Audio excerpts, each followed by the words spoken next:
여러분 안녕하십니까? 포항 MBC 뉴스입니다. 포항 수성사격장 집단민원 조정기간 동안 아파치 헬기 사격훈련 중단에 이어 해병대가 추진하던 군사시설 보호구역 지정 절차도 중단됩니다. 국민권익위원회에 따르면 해병대가 수성사격장 일대에 군사시설 보호구역을 지정하기 위해 포항시의 기관 의견을 요구한 사실이 알려지며 주민들의 반발과 새로운 갈등이 야기됐습니다.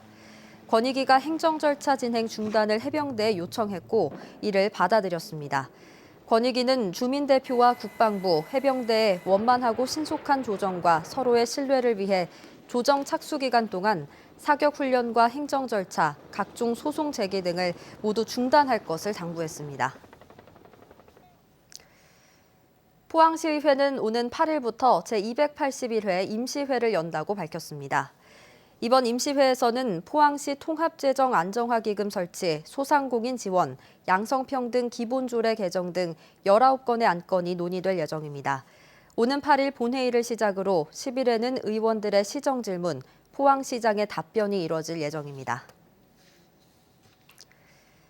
경상북도는 오늘부터 9일까지 4차례에 걸쳐 대구 경북 행정통합 지역순회 토론회를 개최한다고 밝혔습니다.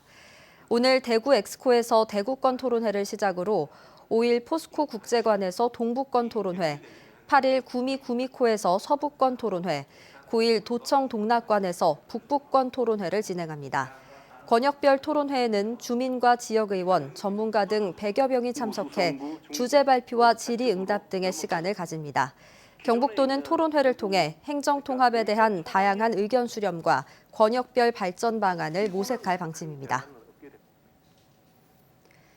금속노조 포항지부 포스코지회와 포스코 사내하청지회가 오늘 포스코 최정우 회장과 장인화 사장, 남수희 포항제철소장을 산업안전보건법 위반과 업무상 과실치사 혐의로 대구지검 포항지청에 고발했습니다.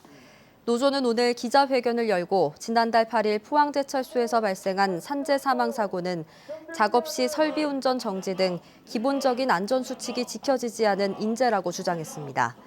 이들은 또 사고 발생 일주일 전에도 해당 작업장에서 고장난 설비를 고치지 않아 사고가 났었다며 최 회장의 안전조치 의무 위반에 대해 철저히 조사해달라고 촉구했습니다.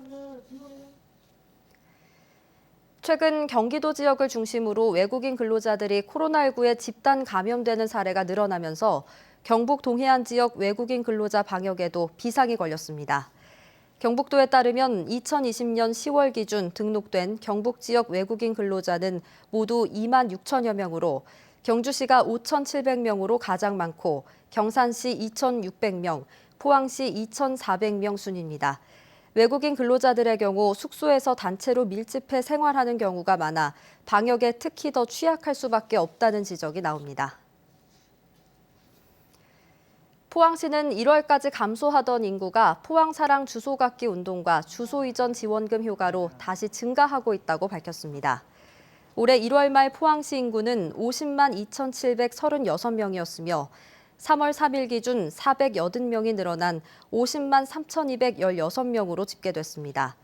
이는 지난해 11월 인구 50만 3,139명을 넘어서는 수치로 포항시 인구가 회복세로 전환됐다는 것을 의미합니다.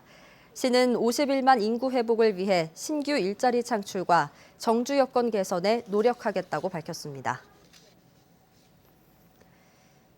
경주시는 간포읍 나정해수욕장 주차장에 사업비 18억 4천만 원을 들여 오토캠핑장을 조성합니다.